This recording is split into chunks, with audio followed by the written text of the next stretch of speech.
Hola, buenas tardes, ¿cómo están? Buenas tardes, Eh, José. Bien, hola Osvaldo. Estamos reunidos Osvaldo Braesas, Elena Braceras, que es mi hermana, y yo que soy José Braceras. No somos parientes a pesar de que Braesas y Braceras son apellidos tan distintos, tan iguales, ¿no? Pero somos amigos. Eh, ¿Qué nos reúne? Nos reúne nuestra pasión por la radio y por la literatura, el gusto por la literatura. Y en especial entonces hemos decidido referirnos a un escritor que fue Rodolfo Jorge Walsh. Yo voy a hacer una semblanza de su vida, una pequeña biografía. Luego, Osvaldo, nos vas a hablar del cine que se produjo a causa de la literatura de este hombre. Y Elena nos va a hablar de la literatura de él en sí misma. Rodolfo Jorge Walsh nació en la Patagonia en la década del 20 del siglo pasado y era hijo de un señor mayordomo de estancia en la Patagonia, lo cual no es casual. Eso era típico de la colectividad irlandesa que venía a la Argentina generalmente contratada por propietarios de estancias, dado la habilidad que los irlandeses tenían en la producción del ganado ovino o ganado lanar, o como se dice vulgarmente, en la crianza de las ovejas. Claro, y recordemos que las condiciones climáticas y del suelo de la Patagonia en muchos aspectos se parecían a las condiciones irlandesas. La cuestión que venían contratados por esos estancieros con un contrato bastante particular, consistente en la participación de la ganancia, porque por cada animal que nacía, el propietario de la tierra era dueño de la mitad del animal y el irlandés era dueño de la otra mitad. Ello enriqueció mucho a la colectividad irlandesa, de la cual surgieron familias muy conocidas, creo que la más emblemática, la familia Kavanagh, por el famoso edificio Kavanagh, magnífico edificio que está frente a la Plaza San Martín. Lo que ocurre es que a la familia Walsh parece que no le fue tan bien como a otras familias del mismo origen. ¿Por qué no le fue tan bien? Bueno, Horacio Berbisky, en un artículo que escribió en el libro caratulado Rodolfo Walsh, Literatura Crítica, nos dice que aparentemente el padre de Rodolfo tenía fuertes inclinaciones por el juego de apuestas, es decir, sería ludópata. Hasta tal punto que nos cuenta Berbisky que al momento de la muerte de Rodolfo Walsh, producida en marzo del 77, él tendría inédito pero terminado un texto referido a la condición de jugador de su papá. Esa crisis económica que tuvo la familia lo llevó a ser pupilo en un colegio de la colectividad irlandesa católica en el Gran Buenos Aires. Terminó el colegio secundario en ese colegio, luego ingresó en la Facultad de Letras, carrera que no terminó. Nunca se recibió de profesor ni de licenciado en letras. Pero dada su cultura general y su manejo del idioma inglés, fue que entró a trabajar en la editorial Hachette, editorial muy popular allá por la década del 40 y que se dedicaba principalmente a la publicación de cuentos policiales de origen anglosajón. Bueno, Rodolfo, dado sus conocimientos del idioma inglés, comenzó a trabajar en esa editorial traduciendo esos cuentos y corrigiéndolos, hasta que allá por principios de la década del 50 decide comenzar a escribir él libros, él cuentos. O sea, que los cuentos fueran de su autoría. Y los empieza a escribir y a publicar con un ambiente más argentino, más nacional, los empieza a publicar, decía, en revistas tales como Vea y Lea o Leo Plan, que eran revistas muy populares en la época de la década del 50 y del 60 del siglo pasado. Por aquel entonces, él era un joven católico de ideas nacionalistas, muy común en familias de origen irlandés de aquella época. Recordemos la vieja frase Dios, patria y hogar, que tanto conocimos en la Argentina. Y ese nacionalismo católico lo había llevado a simpatizar con la revolución llamada libertadora de septiembre del año 55. Parece que él había militado en la Alianza Libertadora Nacionalista, que había apoyado a esa revolución. Pero hacia los años 1956, tal vez influenciados por acontecimientos de los cuales nos va a hablar Osvaldo, él comienza a cambiar esa ideología.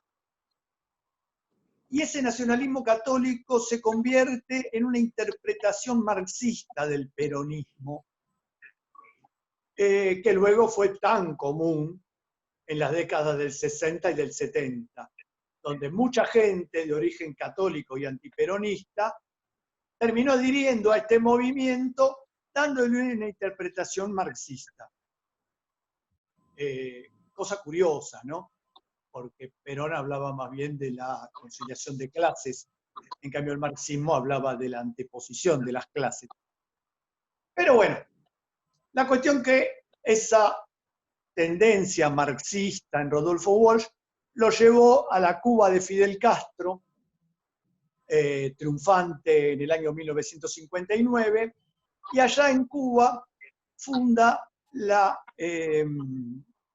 agencia de noticias Prensa Latina, junto con otros personajes, con otros periodistas, donde sobresalía Jorge Massetti, muy conocido en la época. Luego de fundar Prensa Latina en Cuba y ser simpatizante de aquella revolución cubana, que parecía tener condiciones nacionalistas, vuelve a la Argentina y continúa militando en movimientos que justamente hacían una interpretación marxista de la historia. Me refiero a FARC, Fuerzas Armadas Revolucionarias, y en especial a Montoneros. En Montoneros particularmente había muchos integrantes que venían de sectores socioeconómicos tales como los de Rodolfo Walsh. Lo original de Walsh, más allá de esta militancia política y de su condición de escritor de cuentos policiales, fue la literatura de investigación que él realiza, que se divide en tres grandes obras de él, y creo que no exagero cuando digo tres grandes obras. Una fue Operación Masacre, Osvaldo nos va a ilustrar sobre eso. Otra fue cuando investiga el caso Satanowski, consistente en el asesinato del abogado comercialista Marcos Satanowski, a quien mataron en el estudio jurídico de él. Y el otro fue el asesinato de Rosendo García, un sindicalista metalúrgico cuyo homicidio tuvo lugar en la pizzería La Real de la avenida Mitre de Avellaneda, a media cuadra del Teatro Roma, donde ese día se estaba llevando a cabo una convención del sindicato metalúrgico. Siempre se creyó que la muerte de Rosendo García tuvo como origen una interna política de dicho sindicato. Bueno, Rodolfo Walsh se dedicó a investigar estos tres casos, los fusilamientos del 56 a los que se va a referir Osvaldo, la muerte de Satanowski y la muerte de Rosendo García, dándoles una impronta no solo de investigación periodística, sino también con un tipo de escritura literaria muy interesante. ¿Dónde publicó esas investigaciones. Las publicó sobre todo en el diario Mayoría de los hermanos Jacobela, un diario de la década del 40, del 50, que luego reaparece en los 70, que no era precisamente un peronismo de izquierda, la de los hermanos Jacobela, sino que se inscribía en un peronismo más clásico. Pero le dieron lugar a que él publicara dichas investigaciones.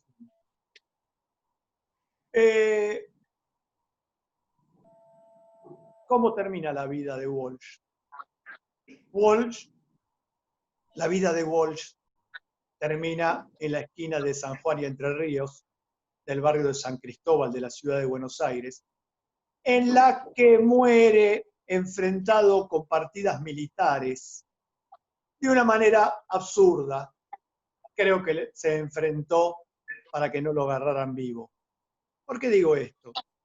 Porque las crónicas cuentan que él utilizó para defenderse un arma calibre 22, la cual es de público y notorio que no sirve para enfrentar armas largas, sino que es un arma para tirar de corta distancia. Bueno, muere en esas circunstancias, y cuenta Berbisky que qué pasó con el cadáver nunca se supo, pero que hay gente que dice haber visto el cadáver en la Escuela de Mecánica de la Armada, tristemente célebre por la represión clandestina que en la década del 70 se llevaba a cabo en dicho lugar. Te invito, Osvaldo, entonces a que nos cuentes un poco de esa obra de investigación llevada a cabo por Walsh, llamada Operación Masacre. Sí, yo me voy a referir específicamente, José, a la película basada en el libro. Como sabemos, Operación Masacre es una de las obras más conocidas de Walsh, más populares. Se enmarca dentro del movimiento, el levantamiento cívico-militar peronista contra el gobierno de la Revolución Libertadora en el año 1956, concretamente el 9 de junio de ese año.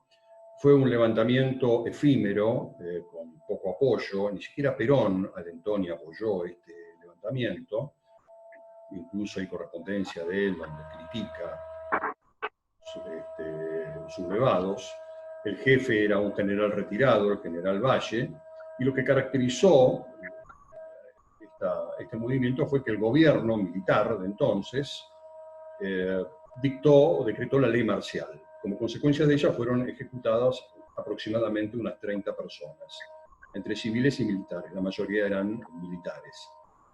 Walsh se centra en uno de los episodios vinculados con ese movimiento, que fue el fusilamiento, la ejecución de un grupo de civiles que estaban reunidos en una casa de la localidad de Florida, del partido de Vicente López. Fueron detenidos por la policía de la provincia de Buenos Aires, llevados a una comisaría de San Martín y luego ejecutados en un basural en José León Suárez. Walsh se entera a fines del año 56 que había un fusilado que vivía.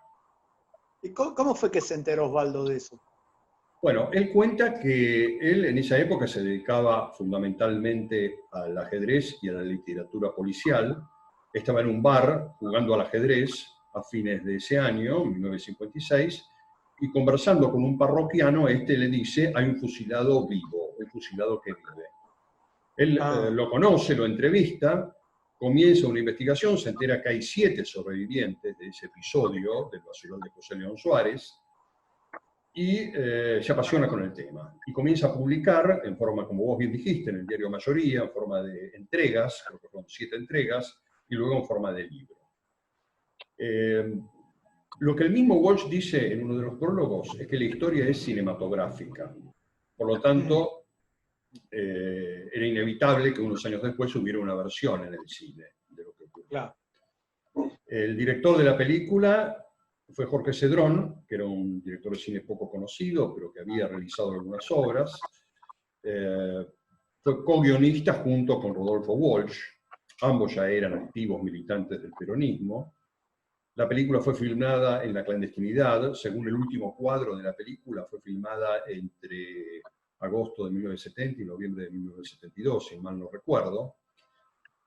A pesar del carácter clandestino de la filmación, esto significa que no tuvo apoyo oficial, que no hubo créditos, que no tuvo permisos de filmación, contó con el apoyo de actores y actrices que eran bastante conocidos en esa época, por la televisión, por el cine o el teatro. Por ejemplo, Norma Leandro, Carlos Carella, Víctor Laplace, Walter Vidarte, Fernando Iglesias Cacholas, que era un actor de carácter de origen español, que es bastante conocido, con una larga carrera.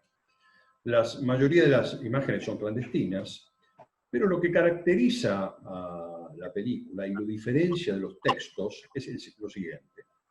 La obra literaria Operación Masacre es una denuncia, tiene un componente de denuncia, pero además tiene suspenso.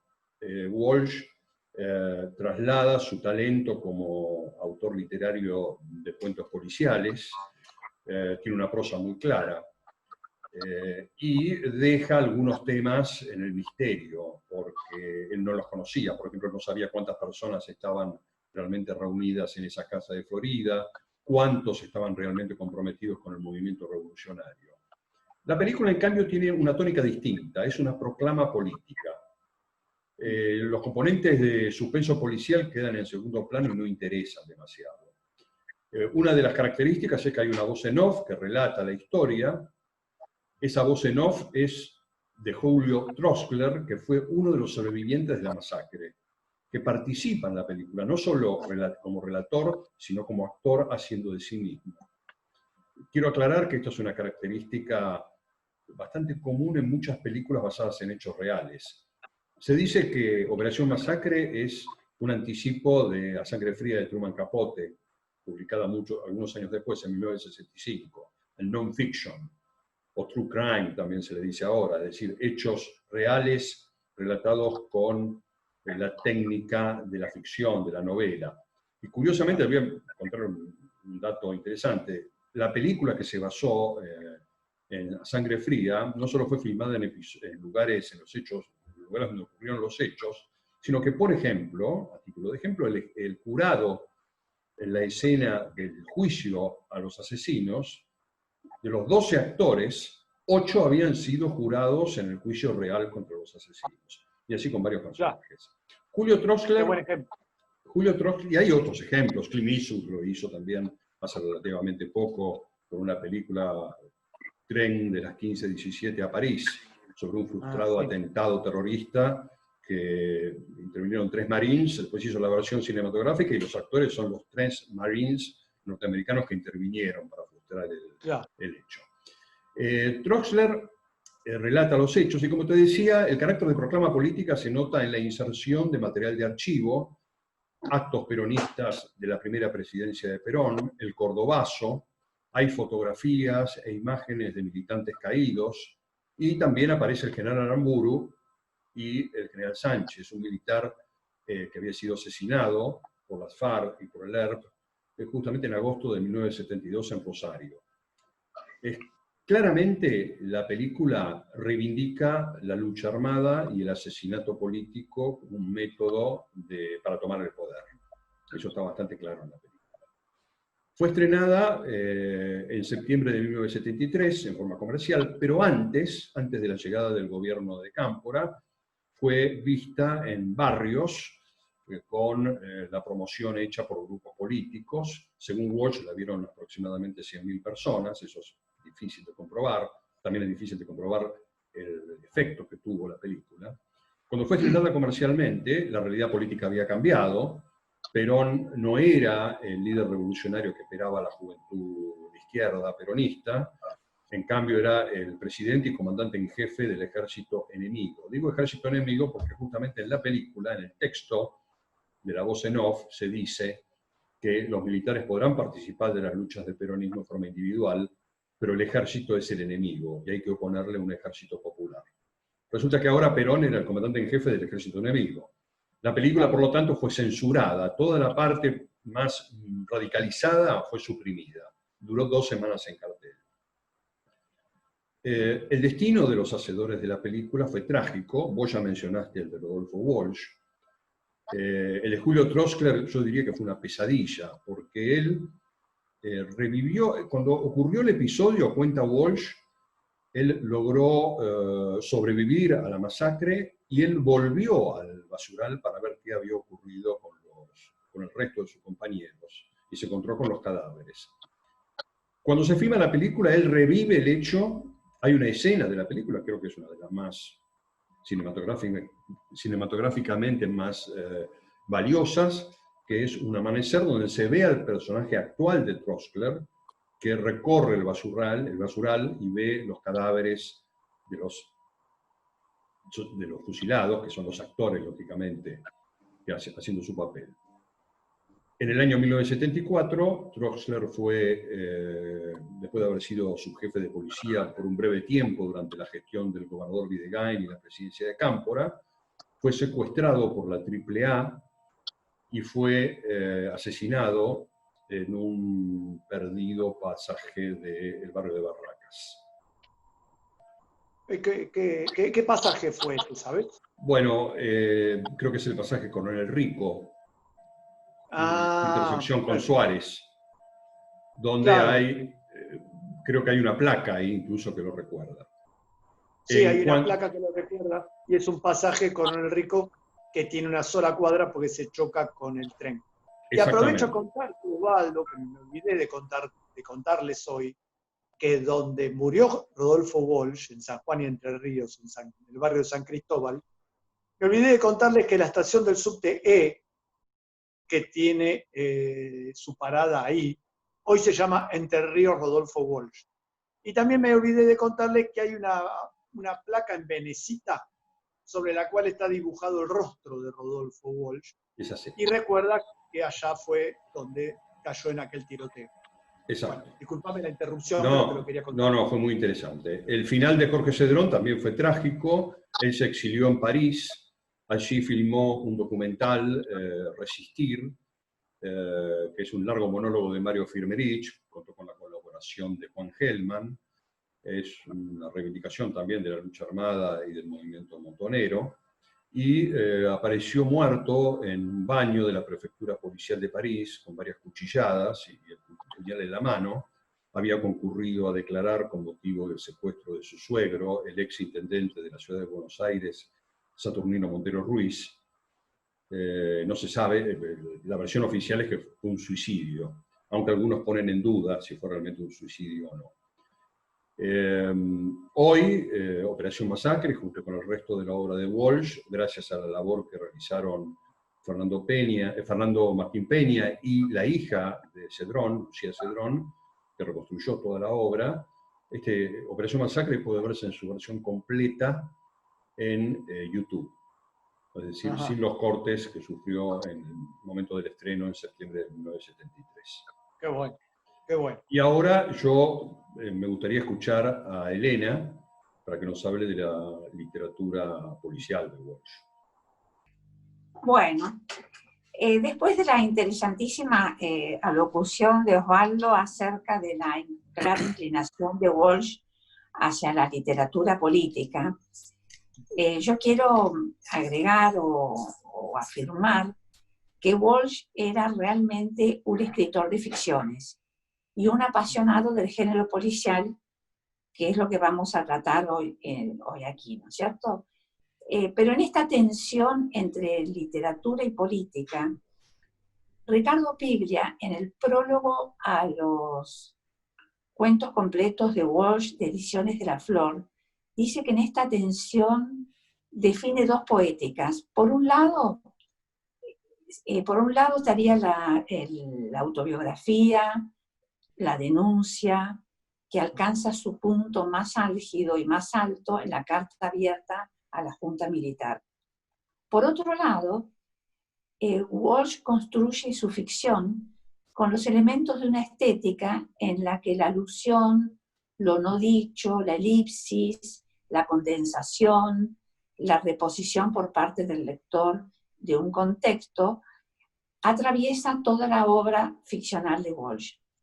y Piglia destaca que 2 cuentos como Cartas y Fotos son imprescindibles para la literatura argentina. Yo agregaría un tercero, que es Esa mujer, donde desde el título se alude a algo que no se dice y que después el lector, a lo largo de su lectura, va reponiendo ese contexto para saber que esa mujer finalmente era Eva Perón y que la historia transcurre, es un diálogo con un teniente coronel que se ha encargado de ocultar o trasladar el cadáver de Evita de un lugar a otro. Bueno, pero volvamos a nuestro tema, que es el género policial. Walsh publica desde muy joven y por primera vez en la revista Bailea, que estoy seguro que muchos de los oyentes y ustedes la deben haber conocido, una revista de tirada quincenal que permaneció en el mercado durante más o menos 15 años, y fue muy importante para la consolidación del género policial en Argentina, porque en cada número publicaba un cuento policial de autor nacional y la acción debía transcurrir en nuestro territorio. ¿Qué pasaba hasta ese momento? ¿Qué hacían los escritores que querían escribir cuentos policiales? Lo hacían en general con seudónimos y lo ubicaban en la neblinosa Londres. El caso típico es el de Alejandro Ruiz Guiñazú, hermano de Magdalena, que firmaba con el seudónimo de Alex Rice Guinness. Bueno, esa década del 40 y 50, aparte de lo que contribuyó Bailea, fue muy importante para la consolidación del género, porque en 1942 Borges publica su primer cuento policial, que es La muerte y la brújula. Un cuento de impecable factura y de compleja factura también. Y pocos años después, en 1945, aparece el primer título del Séptimo Círculo, que eran publicaciones de novelas y cuentos anglosajones, ingleses y norteamericanos, bajo la dirección de Borges y Bioy Casares.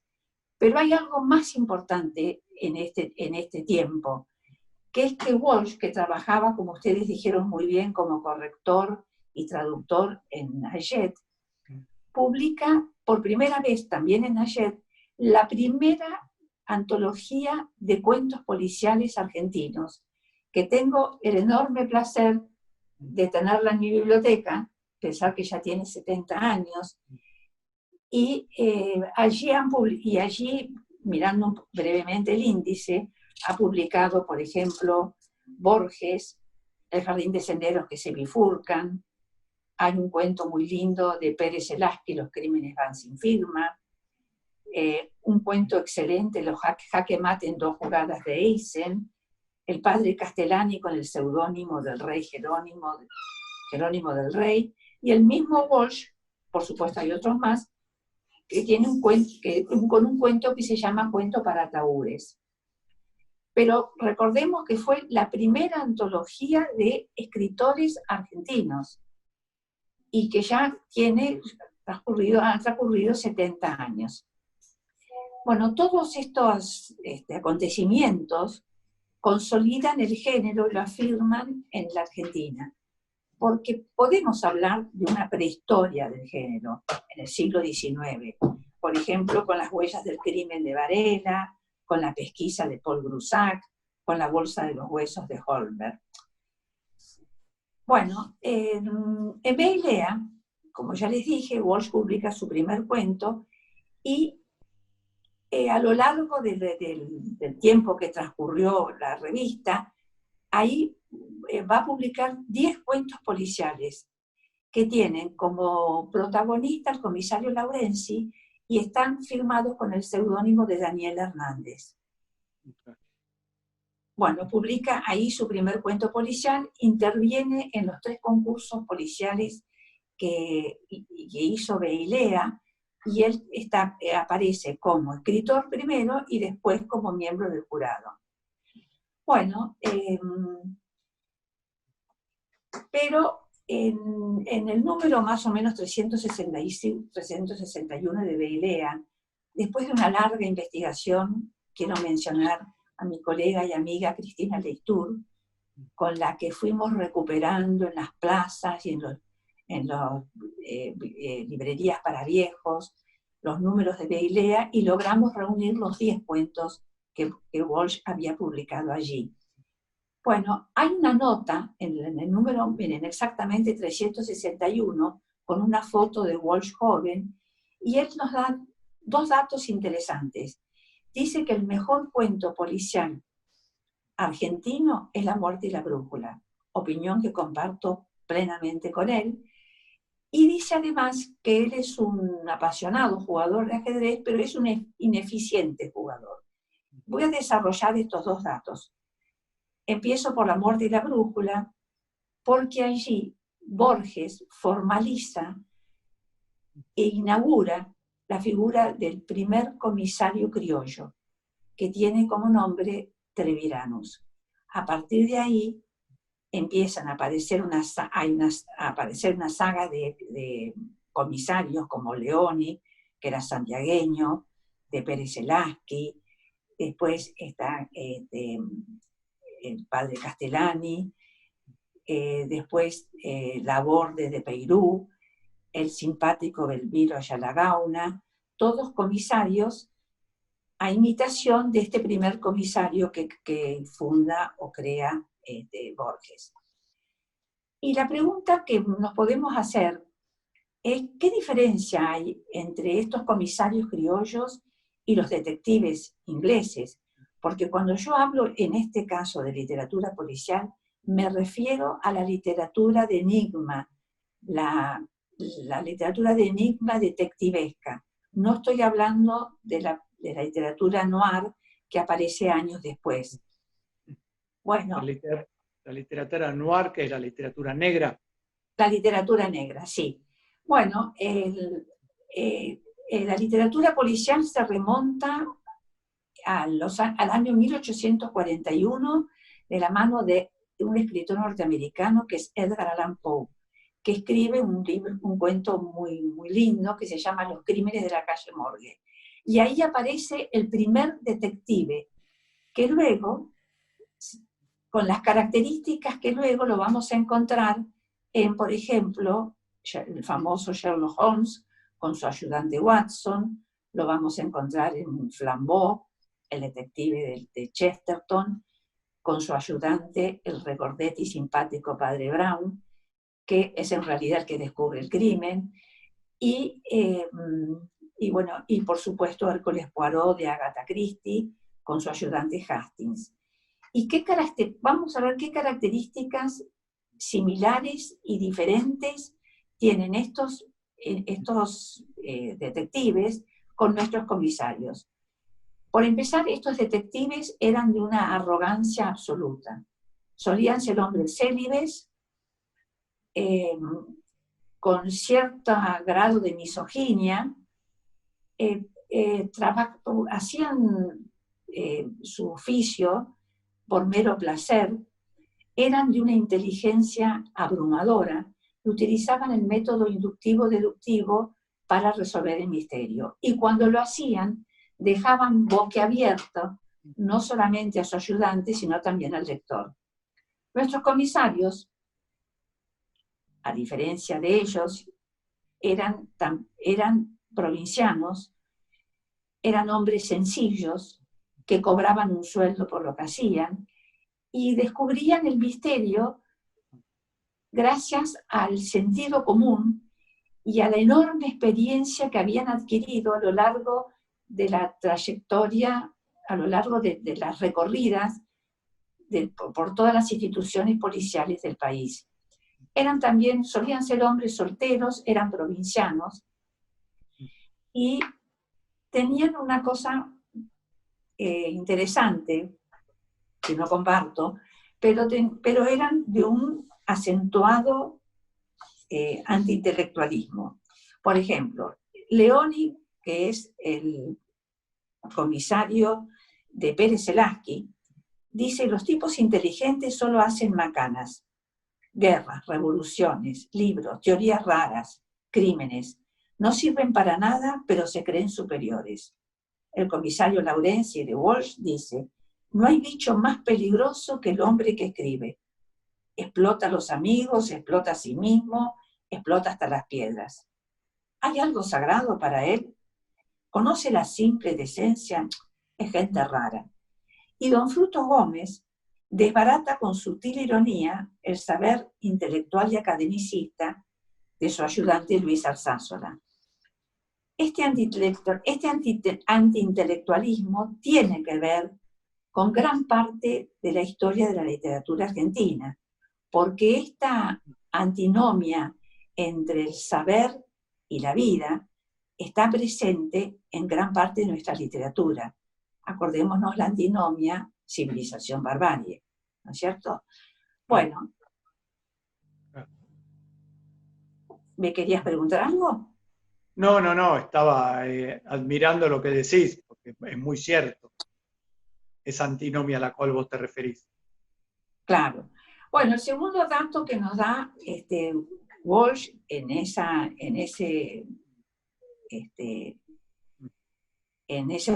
nota que publican en BLA, habla del ajedrez, cuando dice que no es un ineficiente jugador.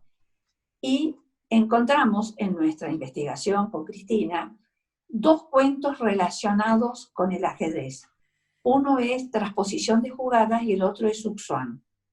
Voy a deletrear Zugzwang porque no es fácil. Z-U-G-Z-W-A-N-G. Y no es una movida del ajedrez, sino es precisamente lo contrario. En no poder seguir jugando porque cualquier cosa que haga estoy perdido. Y el comisario Laurenzi dice, y en la vida también. En este cuento Zugzwang transcurre en un bar de la Avenida Rivadavia. Les recuerdo que el género se espacializa en los bares, que ya quedan pocos, donde se jugaba al billar, se jugaba al casín, al ajedrez, y allí se reunían. Estos bares forman parte de la antología argentina, ¿no? Y allí se reúnen en este bar a jugar al ajedrez. El comisario Laurenzi con Daniel Hernández, que presumo, y estoy casi segura, que es el alter ego de Rodolfo Walsh. Bueno, el comisario Laurenzi es derrotado por Walsh. Entonces se pone ciertamente melancólico y le dice que respecto a ese término Zugzwang que Daniel Hernández se empeña en explicarle al comisario, le recuerda una situación especial en el bar. Dice que concurría allí un hombre de apellido Aguirre, un hombre muy adusto, muy delgado, que llevaba siempre un bastón en la mano y que no jugaba al ajedrez, sino que recorría las mesas mirando las jugadas. El comisario, que es curioso, logra acercarse a él, trabar una amistad, y le pregunta por qué esto de no jugar. Y él le dice que él lo hace por correspondencia. Bueno, lo invita después a su cuarto de pensión, a Aguirre, a Laurenzi, y allí le muestra que él está en la posición clásica de Zugzwang. Y le dice que está jugando con un inglés de nombre Red Wolf, que alude a sangre y a lobo, y que, bueno, que está en situación de Zugzwang y no puede seguir jugando.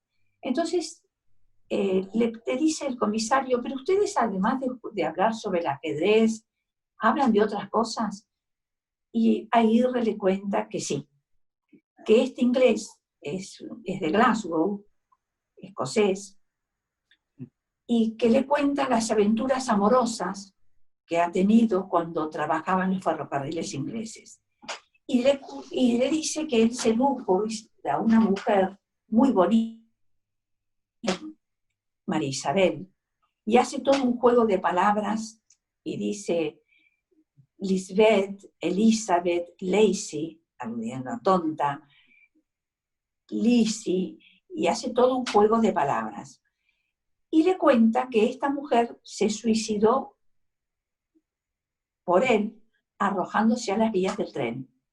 Aguirre le dice que la ironía de este hombre toca ya con el sarcasmo. Y parece que el inglés agrega que se suicida por él y que la Argentina con este suicidio entra en la civilización, porque en otras aventuras en el Congo, una mujer del África nunca se hubiera suicidado. Bueno, el comisario, que es muy observador, ve una foto ya amarillenta y se da cuenta que Isabel era la mujer de Aguirre. Y el calendario está detenido en el año 1907. Pasan unos días, Aguirre deja de ir al bar de la calle Rivadavia y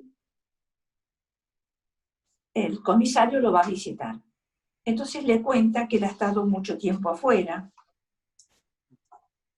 y permítanme que no les cuente yo el final, sino que se los lea, para que ustedes puedan ponerse en contacto con el estilo tan emotivo que utiliza Walsh para la caracterización de sus personajes.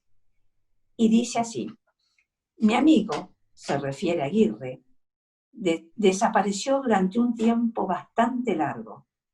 Cuando volvió me dijo que había estado en el extranjero y no quiso agregar nada más. Pero yo soy muy curioso. ¿Recuerda aquel bastón con el que le dije que Aguirre andaba siempre? Lo desarmé en su presencia.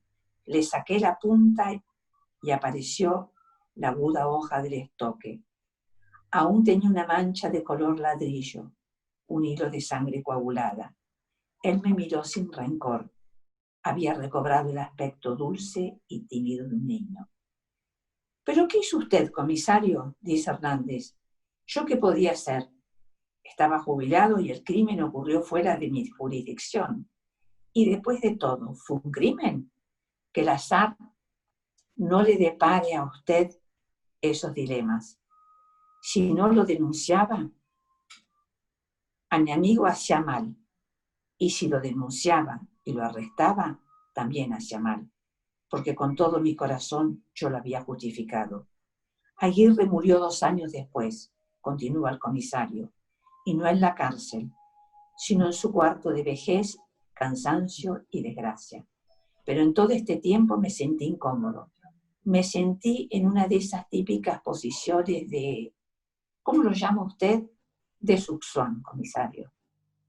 Bueno, después de haber leído, revisado todo lo investigado, pienso qué pasa hoy con estos cuentos policiales de la década del 40 y del 50, de estos comisarios provincianos tan sencillos, y cómo cambió la realidad y cómo cambió la literatura, porque hoy resulta que la policía es el asesino y las víctimas suelen ser los sospechosos.